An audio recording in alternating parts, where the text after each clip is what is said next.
Visakha Telugu Desam party MP అభ్యర్థిగా nomination వేశారు భరత్.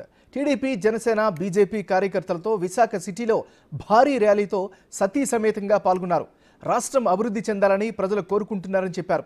అప్పుల్లో ఉన్న రాష్ట్రాన్ని అభివృద్ధి చేసుకునేందుకు బీజేపీతో జత కట్టామని తెలిపారు. బీజేపీతో జత కట్టినంత మాత్రాన విశాఖ స్టీల్ ప్లాంట్ ప్రైవేటీకరణకు సహకరిస్తామని కాదు, రాష్ట్ర అనుమతి లేకుండా కేంద్రం ముందుకు సాగదని భావిస్తున్నామని చెప్పారు భరత్.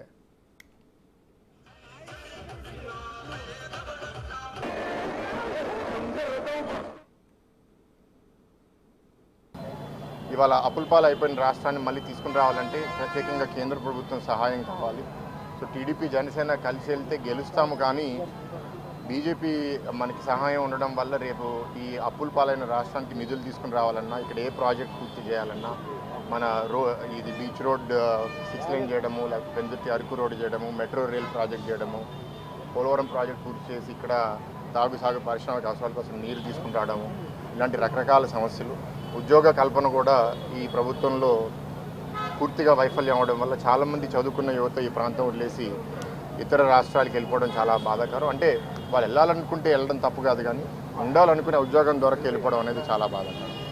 సో మేము రాష్ట్ర వ్యాప్తంగా 20 లక్షల ఉద్యోగాలు సృష్టిస్తా అన్నాం. మరి దాని భాగంగా నేను ఒక ఎంపీ అభ్యర్థిగా మినిమం ఇక్కడ 1,00,000 ఉద్యోగాలు విశాఖలో సృష్టించాలనే ఒక బాధ్యత కూడా తీసుకోవడం జరిగింది. కేంద్ర ప్రభుత్వంతో మేము ఉన్నా సరే విశాఖ స్టీల్ ప్లాంట్ ప్రైవేటీకరణ కూడా ఆపడం అనేది మా ప్రథమ ఎజెండా. మొన్న గాజువాకలో మాట్లాడుతూ కూడా మా నాయకుడు చెప్పారు.